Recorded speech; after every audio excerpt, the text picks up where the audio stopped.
भारत ने पीओके लेने का बिगुल दबा दिया है और इसी के चलते पाकिस्तान में तहलका मचा हुआ है। एक तरफ बलूच उनको मार रहे हैं, उनकी आर्मी मारी जा रही है, उनका एक कर्नल जो कि पहलगाम अटैक का मास्टरमाइंड था उसको भी अननोन गनमैन ने मार गिराया है। तो पीओके किस तरीके से लिया जाएगा, क्या प्लानिंग होगी और हमारी देश की सरकार चुपचाप पीछे तरीके से क्या क्या तैयारियां कर रही है और पाकिस्तान क्यों बौखलाया हुआ, इसी पे चर्चा करने के लिए हमारे साथ एक्स-रे ऑफिसर एन के सूद सर जुड़े। सूद सर नमस्कार, आपका बहुत बहुत स्वागत है। नमस्कार, बहुत बहुत शुक्रिया। सूद सर, पीओके लेने की भारत की प्लानिंग काफी टाइम से चल रही है। जो लोग वीडियो देख रहे हैं वो ये कहेंगे भाई कितनी बार बातें हो चुकी हैं कि कब लेंगे कब लेंगे, लेकिन अब ऐसा क्या हुआ है जिसके ऊपर यूएस और यूके वहां से भी समर्थन में आवाजें उठने लगी हैं। देखिए, मेन बात क्या है कि यहाँ पे जियोपॉलिटिकल सिचुएशन चेंज हो रही है। पहले जब ट्रंप आए थे तो उनसे बड़ी उम्मीद थी, इंडिया ने सोचा कि ट्रंप सपोर्ट करेंगे, हम पीओके ले लेंगे, क्योंकि इंडिया ये नहीं चाहता कि उसके ऊपर सैंक्शन लगे। पूरी तैयारी की गई थी, हमें वहां पे आर्मी भेजने की जरूरत नहीं है। वहां पे इतना रिवोल्ट हो रहा है पीओके के अंदर कि पीओके खुद इंडिया से मर्ज करना चाहता है और हम तो तैयार बैठे हैं कि एक बार चीज तो शुरू हो। लेकिन बीच में क्या था कि ट्रंप ने इंडिया पे टैरिफ लगाना शुरू कर दिया, हमें धमकाना शुरू कर दिया। आपने देखा किस तरीके से मुनीर को ले जाते थे, आप आइए हमारी गोदी में बैठिए, और मुनीर भी वहां गोदी में बैठ रहे थे। मुनीर की 3 बार विजिट हुई और क्रिटिकल मिनरल्स की बात हुई थी कि हम क्रिटिकल मिनरल्स देना चाहते हैं आपको। लेकिन जब क्रिटिकल मिनरल्स की मीटिंग हुई यूएस के अंदर तो उसमें मुनीर को बुलाया नहीं गया, बल्कि इंडिया के फॉरेन मिनिस्टर को बुलाया गया। तो बातें कुछ चेंज हो रही थी, और सब स्पेशल जो चेंज हुई वो हुई जब इंडिया के साथ एग्रीमेंट कर दिया गया ट्रंप के द्वारा टैरिफ का। यानी कि जो हमारा डिस्प्यूट था जिसके अंदर हमें फ्री ट्रेड एग्रीमेंट करना था, वो रिजॉल्व कर दिया। और वो भी एक्चुअली ट्रंप की मजबूरी थी। वो इसलिए कि यहाँ पे ईयू ने हमारे साथ एग्रीमेंट कर लिया। ईयू के अंदर 27 कंट्री आती हैं, यूरोपियन कंट्री आती हैं, जिसमें से ज्यादातर कंट्रियां नाटो का पार्ट है। जब उन्होंने कर दिया, फिर इस टाइम पे और भी कंट्री आ रही है इंडिया के साथ एग्रीमेंट करने के लिए, तो ट्रंप को लगा कि मैं तो आइसोलेट हो गया। और एक दूसरी तरफ घिरा हुआ था ट्रंप ईरान के वार के अंदर। और इसके बाद ट्रंप ने जब टैरिफ का एग्रीमेंट किया तो उसके बाद सारी जियोपॉलिटिकल सिचुएशन वर्ल्ड में चेंज हो गई। और इवन यूएस ने एक स्टेटमेंट इश्यू कर दी, एक मैप जारी कर दिया, जिसके अंदर कहा कि जो पीओके है, गिलगिट बाल्टिस्तान और अक्साई चीन, जो इस टाइम पे चाइना कब्जे में, वो इंडिया का पार्ट है। ये बहुत बड़ी स्टेटमेंट है यूएस की। आप देखिए, बहुत टाइम तक तो यूएस सियाचिन को भी कहता था ये पार्ट है पाकिस्तान का, लेकिन इंडिया ने सियाचिन को 1984 में ले लिया था, जब उससे अपनी इंदिरा गांधी की गवर्नमेंट थी। आज जो इनकी स्टेटमेंट है उसका बड़ा सीरियस इंपैक्ट होगा पाकिस्तान के ऊपर और वर्ल्ड के अंदर। देखिए, इसके साथ एक कंजर्वेटिव एमपी हैं जो ब्रिटिश पार्लियामेंट के, उन्होंने स्टेटमेंट दिए कि जो पीओके है वो इंडिया का पार्ट है, सारा कश्मीर इंडिया को बिलोंग करता है। इससे पहले 2017 में ब्रिटिश पार्लियामेंट के अंदर एक बिल पास किया गया था, स्टेटमेंट दी गई थी पीएम मोदी के आने के बाद कि गिलगिट बाल्टिस्तान इंडिया का पार्ट है। और गिलगिट बाल्टिस्तान पीओके से थोड़ा अलग पड़ता है, और गिलगिट बाल्टिस्तान का जो टोटल एरिया है वो है 80,000 स्क्वायर किलोमीटर का। ये रिच है मिनरल्स के अंदर भी। और देखिए, जो पाकिस्तान का पीओके है वो है 8,000 किलोमीटर का। तो इस टाइम पे इंडिया इस टाइम पे तैयार हो चुका है पीओके लेने के लिए। कब होगा ये हम कुछ कह नहीं सकते, कुछ महीनों में होगा या कुछ सालों में होगा, लेकिन अब ऐसा हो गया कि वहां पे लड़ाई तेज हो चुकी है और इसकी वजह से पीओके के अंदर डिमॉन्स्ट्रेशन होनी शुरू कर हो गई है। और पीओके के लोग इस टाइम पे इंडिया से मर्जर करने की बात कर रहे हैं, वहां पे नारे लग रहे हैं, पाकिस्तान मुर्दाबाद, हिंदुस्तान जिंदाबाद। तो इसके साथ साथ पूरी जो सिचुएशन है पाकिस्तान के अंदर बदल गई है। यानी कि आसिम मुनीर इस टाइम पे टोटली आइसोलेट हो चुके हैं एक स्ट्रोक से, और स्ट्रोक था पीएम मोदी का जो डिप्लोमेसी है उसकी वजह से। ट्रंप भी सामने आ गए, सऊदी जो पाकिस्तान के साथ डिफेंस एग्रीमेंट कर रहा था वो भी सोच रहा किस तरीके से विड्रॉ कर लूं। जो एक इस्लामिक नाटो बनने की बात कर रही थी टर्की को साथ लाने के लिए, टर्की भी बैकआउट कर गया। तो मुझे लगता है कि इस टाइम पे पाकिस्तान का टाइम आ चुका है, पाकिस्तान को तोड़ने का टाइम आ चुका है, और इंडिया पीओके लेने की पूरी तैयारी कर रहा है। मैं आपको बता दूं कि हमारी एजेंसीज ने पूरी प्लानिंग कर दी है कि कब और किस तरीके से पीओके लिया जाएगा। सिर्फ एक बिगुल बजने की देर है, पीएम के ऑर्डर की देर है, और पीएम लगता है कि बहुत जल्दी ऑर्डर देंगे इंटरनेशनल एजेंसीज को कंसल्ट करके। अच्छा सूद सर, एक चीज और, जो शरीफ है इनके, शहबाज शरीफ प्रधानमंत्री है, 5 फरवरी को एक कश्मीर में पीओके की साइड जो है वहां पर एक दिन सेलिब्रेट किया जाता है कश्मीरियों के लिए। वहां पे जाके शहबाज शरीफ का कहना है कि कश्मीर जो है वो पाकिस्तान का पार्ट होगा एक दिन। यानी कि यहाँ पे हम लोग कह रहे हैं कि हम पीओके ले लेंगे, वो लोग कह रहे हैं कि जो हमारा कश्मीर है वो भी वो लोग ले लेंगे। तो ये बयानबाजी क्यों चल रही है? देखिए, बयानबाजी में पाकिस्तान का मुकाबला नहीं है।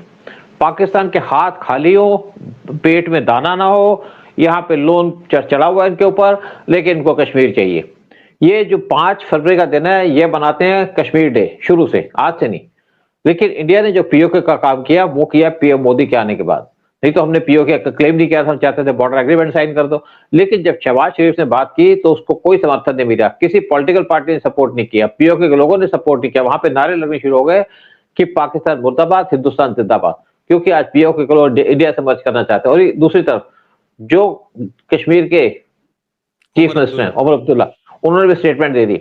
उन्होंने कहा कि आपके पास खाने को तो कुछ है नहीं, अपना देश तो आपसे संभल नहीं रहा, फिर आप कहते हो हम पीओके ले लेंगे, हम कश्मीर ले लेंगे। कश्मीर किसी के बाप का नहीं है, कश्मीर है इंडिया का। और इसी तरीके से शेख अब्दुल्ला ने, फारूक अब्दुल्ला ने स्टेटमेंट दी है कि कश्मीर किसी का बाप का नहीं है, कश्मीर इंडिया का है। तो आज जो पाकिस्तान की तरफ से आ रहा है, इनके खोले खाली जो नारे लगते हैं वो लगाते रहते हैं, लेकिन इनके नारों पे ना तो ताड़ियां बजती है, ना कोई वहां पे धुआं होता है। और इनके नारे लगने के साथ साथ जब यूएस ने statement they the, statement in the sense कि इन्होंने जब मैप रिलीज कर दिया कश्मीर का, जिसके अंदर कहा PoK Gilgit Baltistan is part of India including Aksai chain, जो इन्होंने 1963 के अंदर चाइना को दे दिया था।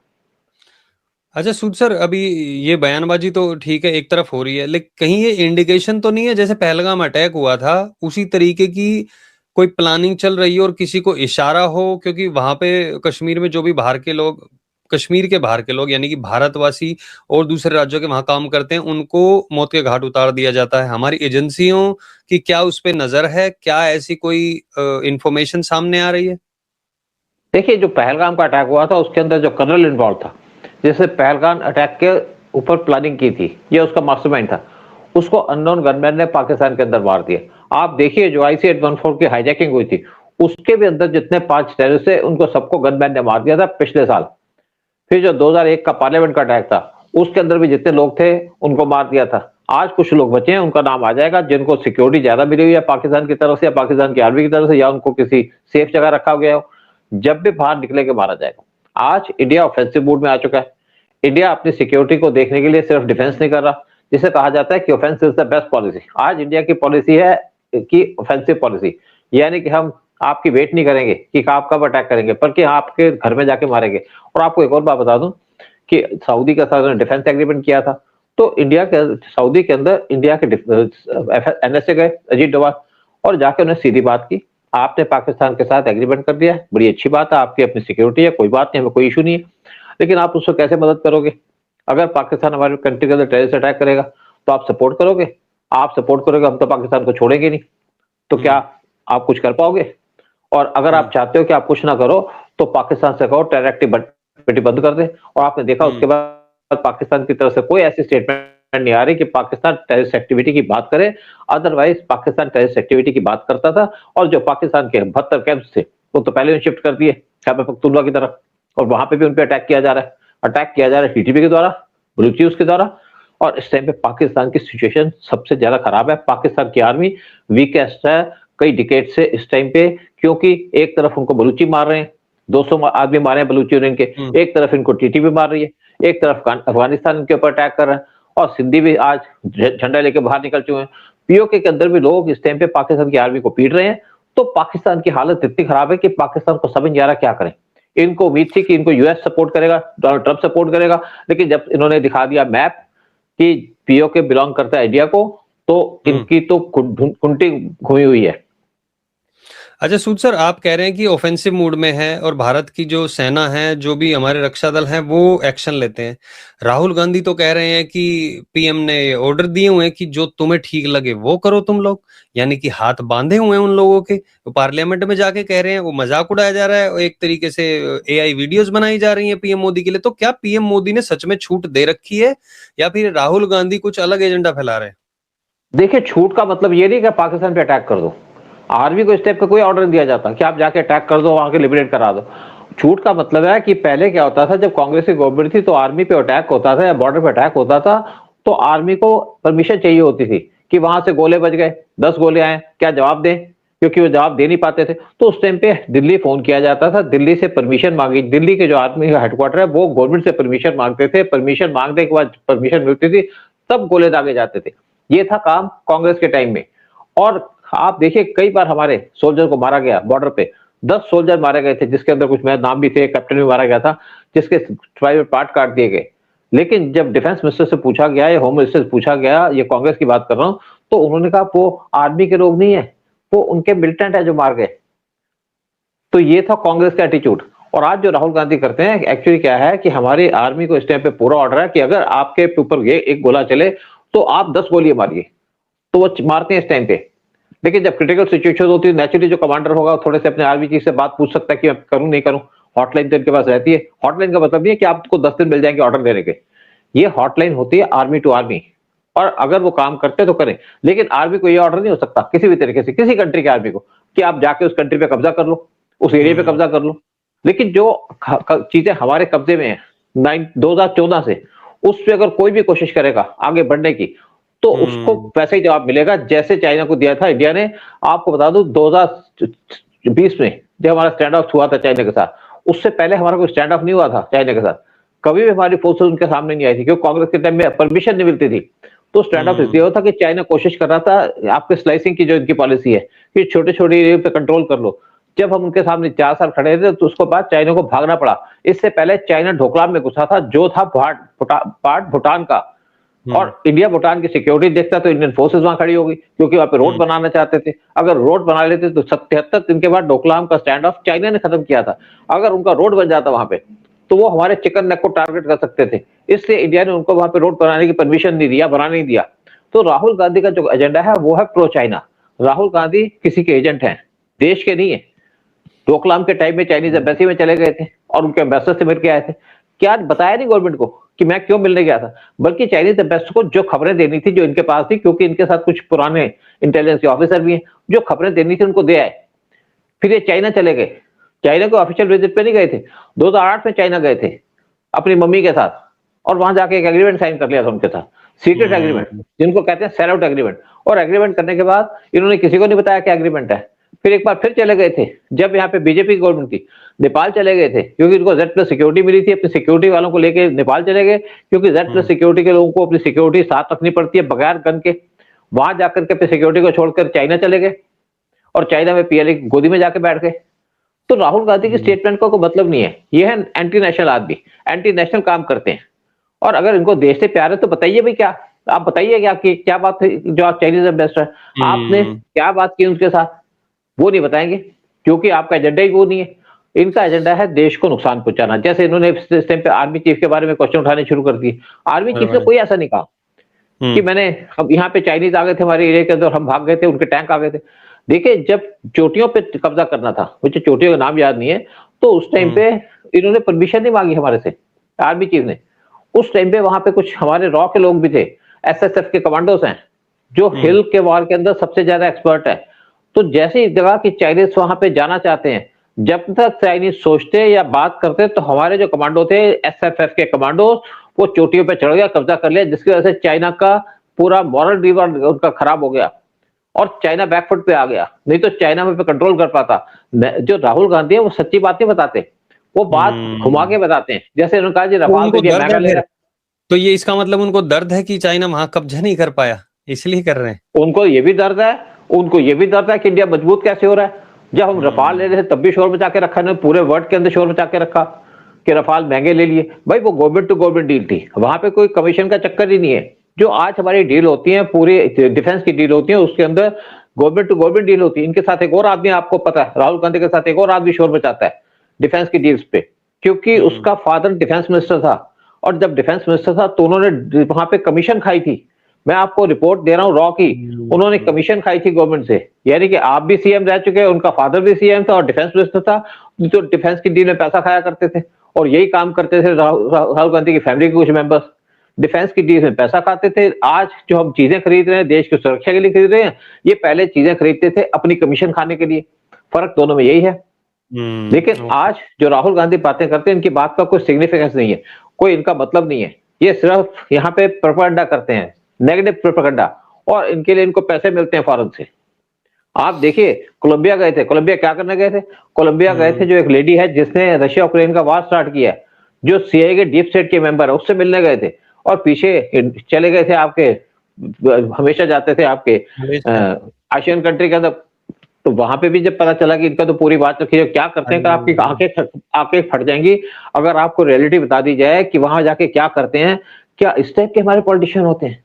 क्या इतनी घटिया हरकत करते हैं वहां जाकर के? फिर इस चले गए वियतनाम के अंदर, क्योंकि वहां पे डीप स्टेट के मेंबर बैठे हैं, यूएस के मेंबर बैठे हैं, उनसे ब्रीफिंग लेते हैं और उसके ऊपर इंडिया को टारगेट करते हैं। उसके बाद उनसे चिट्ठी लिखवाते हैं। देखिए, आपको एक और बात बता दूं कि ग्रेटर निकोबार के अंदर इंडिया एक नेवल बेस बना रहा है और वो नेवल बेस क्लोज है मलक्का स्टेट की, तो इससे चाइना को दिक्कत है। वहां पे इंडिया का एयरक्राफ्ट कैरियर भी खड़ा होगा और ये जो एयरबेस बन रही है वो बन रही है एट फॉर ₹72,000 करोड़। लेकिन तो सोनिया गांधी ने एक लेटर लिखा न्यूज़पेपर के अंदर, सोनिया गांधी वो जिसको ना हिंदी आती है ना इंग्लिश आती है, वो एक लेटर लिख रही है इंग्लिश के अंदर, कैसे हो सकता है? और फिर पार्लियामेंट के अंदर खड़े होकर के शोर मचा रही है कि वहां पे तो कुछ जो लोग रहते हैं जो लोकल, वो डिस्टर्ब हो जाएंगे। देखिए, देश की सुरक्षा क्या है, कुछ बड़ा नहीं है। जैसे ममता बनर्जी के सामने केस आया कि आप बॉर्डर की फेंसिंग के पैसे क्यों नहीं देते, लैंड क्यों नहीं देते बीएसएफ को, तो आप दीजिए। तो ये लोग हैं जो देश के सुरक्षा के खिलाफ काम करते हैं और आप गाना बजाते हैं, ढोल बजाते हैं, ढपली बजाते हैं, जैसे देश का इनको बहुत चिंता है। देश की चिंता है तो करिए बात देश के बारे में, बताइए लोगों को कि क्या प्रोग्रेस है देश के अंदर, बताइए लोगों को कि हमारी इकोनॉमी कैसे बूस्ट कर रही है, बताइए लोगों को किस तरीके से मोदी ने ट्रंप को पटकी दे दी, बताइए लोगों को किस तरीके से हमने ट्रंप को डिफीट कर दिया, किस तरीके से डिफीट किया आसिम मुनीर को। वो बात नहीं करेंगे, बात करेंगे मोदी की। राइट, तो मतलब पीओके को वापस लेने की हमारी एजेंसी अपनी तरफ से काम कर रही है, लेकिन देश के अंदर जो ऐसे लोग हैं। बिल्कुल, लेकिन आपको एक और बात बता दूं, कुछ लोग ये भी कहते हैं पीओके लेके हमें क्या फायदा होगा। देखिए, मैं पहली बात बता दूं, पीओके के अंदर जितने भी मुस्लिम हैं, वो कहते हैं हमारी डेमोग्राफी चेंज होगी। बिल्कुल ठीक बात है, कुछ हद तक चेंज होगी, लेकिन ज्यादा नहीं होगी, क्योंकि पीओके के अंदर पॉपुलेशन कम है। पीओके के लोग इस टाइम पे टोटल परेशान हो चुके हैं पाकिस्तान से। 75 साल से पाकिस्तान उनको लूट रहा है, बर्बाद कर रहा है उनको, ना उनको रोटी मिलती है, ना खाना मिलता है, ना उनके पास कोई इंडिपेंडेंस है। वो देख रहे हैं कश्मीर के अंदर किस तरीके से इंडिया ने काम किया है। अगर पीओके इंडिया से मिलेगा तो पहली बात, यहाँ पे डेमोग्राफी को कोई फर्क नहीं पड़ेगा, और दूसरी बात कि ये इनका जो इम्पैक्ट होगा कश्मीर के ऊपर बहुत ज्यादा होगा।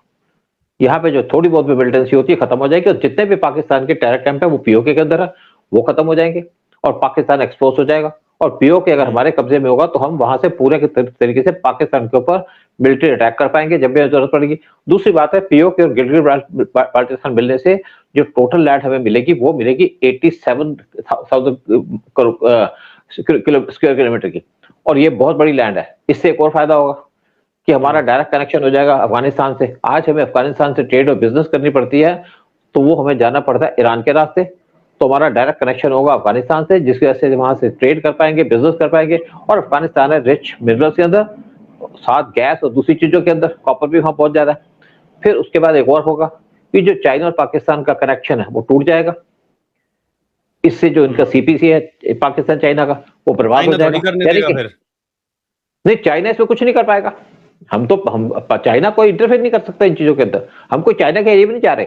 लेकिन जो यहाँ पे सीपीसी जा रहा है, चाइना पाकिस्तान इकोनॉमिक कॉरिडोर जा रहा है, वो बंद हो जाएगा, क्योंकि चाइना का सीधा बॉर्डर हमारे साथ, और उसके साथ क्या है कि जो ओल्ड सिल्क रोड है वो रिवाइव हो जाएगा, उसमें इंडिया को फायदा होगा, बिजनेस ट्रेड कर पाएगा। और एक और होगा कि हमें यहाँ पे लैंड तो मिलेगी, और जो पीओके के लोग हैं या गिलगित बाल्टिस्तान के लोग हैं, बहुत से लोग तो वहां पे मूर्ति पूजा करते हैं और लैंड ज्यादा है, वहां पे लोग कम है, उससे क्या है, बड़ा रिच है वो मिनरल्स के अंदर भी, और जितना भी नदियों का कंट्रोल है पूरे तरीके से इंडिया के अंदर आ जाएगा, क्योंकि बहुत सी नदियां ओरिजिनेट करती हैं आपके गिलगित बाल्टिस्तान से। तो इससे इंडिया को बहुत ज्यादा फायदा होगा। और जो लोग सोचते हैं कि जैसे आपने कहा कि यहाँ पे चाइना नहीं करने देगा, चाइना कौन होता है? हम जो भी काम करें, जो चाइना, हम चाइना के एरिया में नहीं घुस रहे, हम तो अपने एरिया में घुस रहे हैं जिसको पाकिस्तान ने कब्जे में किया, और इसके ऊपर कोई भी एजेंसी इंटरफेयर नहीं कर पाएगी, चाहे चाइना हो या कोई हो। और साथ में अगर हमें सपोर्ट मिलेगी इंटरनेशनल, तो हमें और ज्यादा फायदा होगा, हम इजीली कर पाएंगे।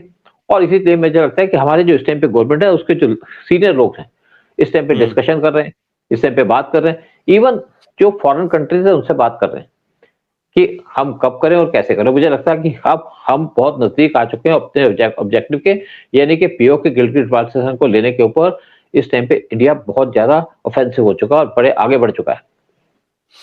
चलिए देखते हैं कि कब होगा, कैसे होगा और भारत का हिस्सा होगा पीओके। और जो लोग देख रहे हैं इस वीडियो को वो भी बताइए कमेंट सेक्शन में, क्या आप चाहते हैं कि पीओके ले लेना चाहिए, नहीं ले लेना चाहिए। और डेमोग्राफी की जो बात करते हैं लोग उसके बारे में भी कमेंट सेक्शन में आप अपने विचार जरूर रखें। इस वीडियो को सब लोगों के साथ शेयर जरूर करें और लाइक करें। जो पहली बार हमारे चैनल को देख रहे हैं चैनल को सब्सक्राइब जरूर करें। बहुत बहुत धन्यवाद सूद सर आपका भी आने के लिए, सारी जानकारी देने के लिए। जय हिंद, जय भारत। जय हिंद, जय भारत।